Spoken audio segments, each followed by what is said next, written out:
Am I the a-hole stories? Am I the a-hole for allowing my wife to be publicly humiliated? I love my wife, she is the best thing that ever happened to me. She is also not a super nice person, and can be something of a bully. Her son got married recently and she hates the bride, no actual reason, just hates her. She kept joking about wearing white to the wedding, and the poor bride, who doesn't know her very well, thought she was just joking. She wasn't.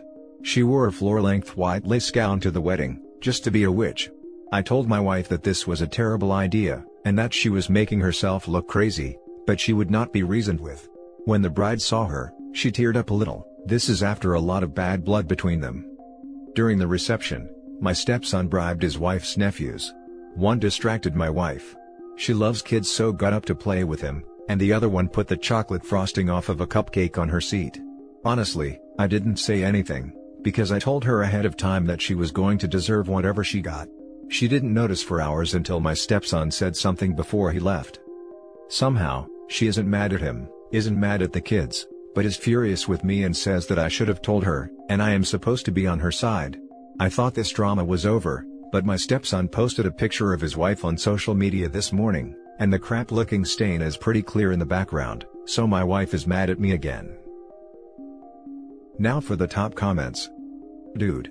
Like another user commented, you should absolutely not have enabled this behavior in your wife by going to the wedding with her at all. What she did doesn't just make her look crazy, it's something that a lot of people would cut contact with a parent over and be justified in doing so. The woman needs therapy, and it sounds like you do too. Not the a-hole for letting her dress get frosting on it. But you're the a-hole for not actually standing up to her at all, and leaving the responsibility on literal children to put a grown woman in her place. Like Jesus Christ, man, you say the bride almost started crying at her own wedding as a freaking throwaway line. Where is your empathy and compassion? You stop standing by your partner when they do bad stuff like ruining someone's wedding day for no freaking reason. Where's your empathy and compassion? If he had empathy and compassion, he wouldn't be married to someone like that. I noticed in another comment he says he's an a-hole too, which is part of why he fell for her. Just you. Who is proud of being a bad person. And how is this bitter, antagonistic person the best thing that ever happened to you? I am really curious. How does a vindictive hater become this in your eyes? Sorry, but I don't feel the least sorry that she was made an object of ridicule at your son's wedding. She took the first shot, a volley was returned, and her wound was the more fatal. Good. The a-hole here is your wife. She made her bed, let her roll around in the frosting for a while. You could maybe have told her about the butt stain if there was any hope that that would force her to change her dress. Do you suppose she has money? Somehow, I feel like it is likely part of how great OP thinks she is. Aside from that possibility, the bar isn't set very high here, since he doesn't care if the bride cries or the pictures are full of butt-stained mother of the groom. The second best thing might be a joke heard in a 6th grade gym class that still gets repeated often. Everyone sucks here. Her for everything, and you for not doing more to warn the bride or your son. Why are you even with someone who you admit is a terrible person? Now for the next story. Would I be the a-hole for not sending my stepson to his bio mom's wedding? My stepson is 13. He has lived with my husband and I since he was 6. Before that he lived with his biological mother, if you could even call it that. She was neglectful. Her apartment was so disgusting that you could smell it from down the hall. Mostly, she would drop him at our place and pick him up 2 weeks later after many excuses about why she couldn't pick him up when she was supposed to, only to drop him off 2 days later. Rinse and repeat for about 3 years. The year he turned 6, she moved him across the country with no notice. We did our best to keep in touch with him, and when we found out she hadn't put him in school yet because he needs shots and I can't afford them, we were livid. He had medical insurance which would have covered any shots he needed. She just didn't want to put in the time to take him to the doctor. My husband hounded her until she decided to send him back to live with us full time. She moved him away in July. He was back with us and in school by November of the same year. We have had him ever since. This woman has had nearly zero communication with him since then. There was one spring break that she had him come visit, and one phone call a few months after that, and both of those were when he was 6. He has not talked to her since then. We send pictures and updates about every 3 months but she never comments on them or asks to talk to him. We have asked him and he said he barely remembers her. Now suddenly, out of the blue, she wants him to come to her wedding this April. She's upset that we will not send her child across the country to a place full of strangers for a week. Especially since we will be on our own vacation for spring break that same week, which we've had planned for months. Would we be the a-holes for not sending him to her wedding? Edit: yes. We've asked him. He doesn't want to go to her wedding because he doesn't know her. She is a stranger to him. Now for the top comments. Not the a-hole. She's not looking for a relationship with her son, she's looking for a showpiece for her wedding, so she can pretend she's not a terrible mother. Enjoy your trip with your family and ignore her. Precisely.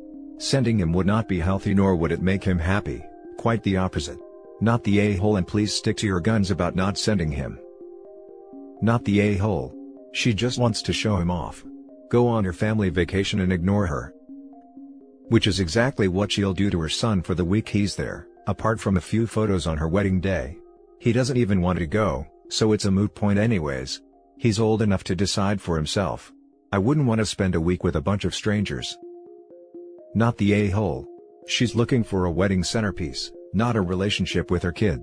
I would probably ask him what he thinks about going while not laying all your cards on the table for him. If he were to go out there, he's still young enough he would be very hopeful this was a start to a relationship with his mom. Adults know better, and you could argue it would be worse for him when it falls apart. First of all, I agree. Big not the a-hole. As a child of an absent parent, I'd like to jump off your second point.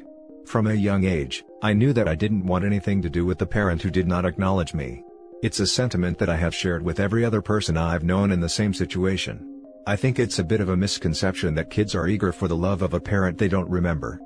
In addition, I am grateful every day that no one was pressured into a relationship with me, and I'm so grateful that I was kept away from that part of my biological family until I was old enough to set my own terms for the relationship. It won't work for everyone, but I think sending this kid to be alone with his mother, whatever the circumstances, would be a scary prospect.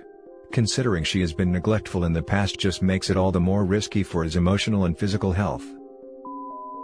Next story is titled, Am I the a-hole for forcing a reunion between my fiancée and her family? My fiancée, female 22, and I, male 24, have been together for years.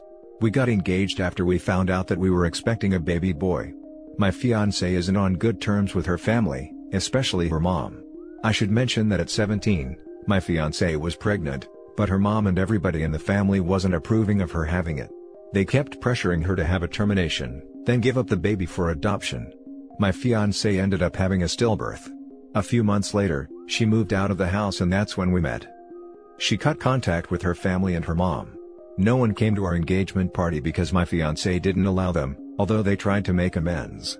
She didn't let them visit after we had our baby, and despite the texts she received from them, she refused to let them see the baby. I tried to talk to her and see what's going on. She said that she fears they'll force her to give up her baby, but that's not true. We're a family now, and she's an adult and a responsible mother. Circumstances are different. And also, they kept saying they want to meet their grandbaby. So, they love him and there was no harm if they treat him with love and compassion. She refused to discuss it. Her mom contacted me via my mother. She said she wanted me to arrange for a meeting with my fiancé because the family brought gifts for the baby and want to visit. I made arrangements and I ordered food, but didn't tell my fiancé until they were at the door so she won't try to make excuses. She saw her mom and family members at the door. She yelled when they tried to greet her and told them to leave before she called the police. I tried to calm her down, and that's when she said I was unbelievable for arranging for this visit. She kept yelling at me after they left, and said she no longer trusts me with the baby after I betrayed her by letting her family come over behind her back. I told her to just try to start over for the sake of our son, but she went on about her family being toxic, although they did all they could to reconcile. She's mad and isn't talking to me. She wants to go stay with a friend, saying I might invite her family again and cause her to stress out. But I just thought that was a huge overreaction, because if that was me, I'd probably just let go of what happened and move on. I just wanted to say that I already spoke to her family. They said they were willing to do whatever to mend the relationship. They pointed out that our son deserves a relationship with his cousins, because they want to see him, as well as the rest of the family. I've seen the kids, they're innocent in this and they want to meet their cousin, which is one of the reasons why I think that my fiancé is not thinking ahead and letting her anger and resentment affect her decision-making. I suggested therapy, but still won't accept it. You're the a-hole. Holy crap, What a massive betrayal. Check yourself immediately and stop second-guessing your girlfriend's legitimate and founded belief that her family doesn't wish her well. Totally. It is quite possible that OP's girlfriend feels that her family's stressing her out had something to do with her first child's stillbirth. At the very least, she felt emotionally abused by them. OP, you're the a-hole if you think it is anyone's choice but hers, whether or not she ever wants contact with them again, or to allow them to have contact with her and your child. You need to apologize to her ASAP, and tell her what a freaking idiot you've been, tell everyone else to back the hell off, and check your happy family privilege at the door. You're the a-hole. You betrayed your partner and have broken her trust. I do not have contact with my mother or her family due to their actions. If I was her, I would be ending the relationship with you, as you've proven yourself to not be on her side. OP's fiancé is only 22. She has lots of time to find a partner that legitimately cares for her and puts her needs ahead of his wants. I hope someone in her life is reminding her that at 22 you have so much time, there's no need to anchor yourself to an a-hole. Wow, dude, you're the a-hole. Just because you think you would react a certain way, does not entitle you to demand your fiancé react the same way, much less trap her in a situation where she is forced to react at all. This goes double for a situation where you physically are incapable of enduring the same set of circumstances. You do in fact need to earn back trust here, if you even can. Now for the last story. Am I the a-hole for kicking my friend out of my house after what she did? My, male 36, wife passed away 2 years ago. I have an 11-year-old son named Sean. I'm doing okay with money, I have a stable income and support system. I also have a friend named Kate and we've been together since we were kids. She's like a sister to me, although she tends to boss me around. She's introduced me to her female friends hoping that I'll settle down again. I told her I have other priorities and I'm required to focus on Sean and his health. He's diabetes. Kate thinks there's something wrong with me, but not everyone's circumstance is the same. I started noticing a pattern in her behavior after she introduced me to a friend of hers. She'd tell me to leave Sean at home when we hang out and meet her friends.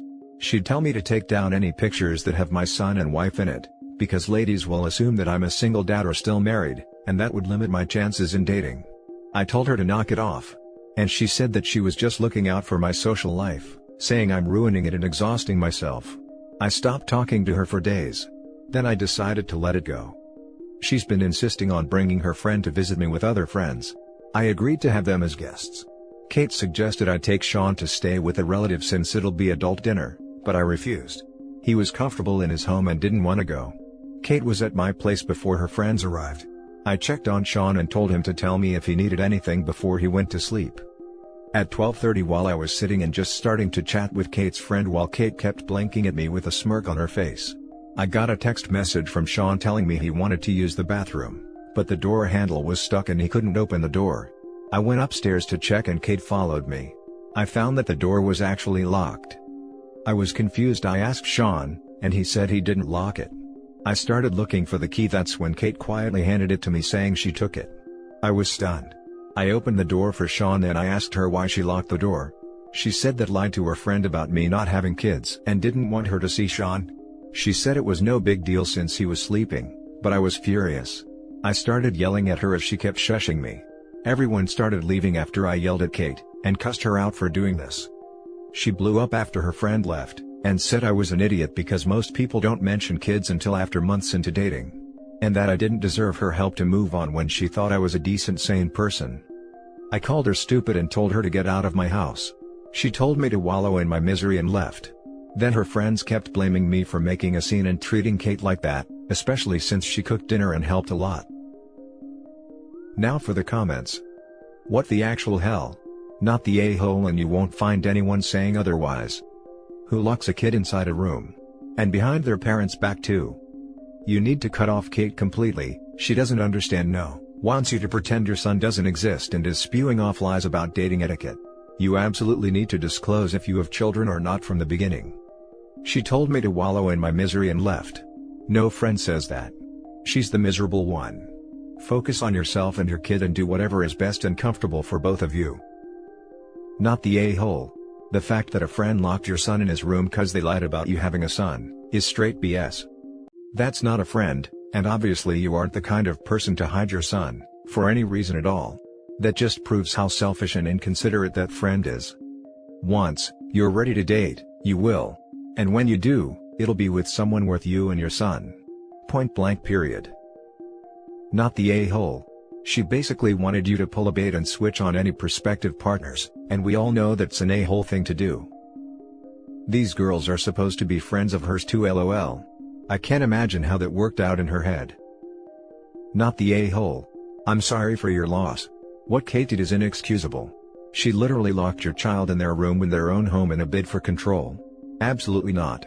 You need to burn the whole damn apron, not just cut the strings. What if there had been a fire? Cut Kate out of your life for good. Endangering your child's welfare is not a way to help you or move on from your wife's untimely passing. I just reread, the child is diabetic by the way. Like, what? And that's it for this video guys. If you have thoughts to share, leave a comment below. Don't forget to hit like and subscribe if you like this content. I'll catch you in the next one. Good day everyone.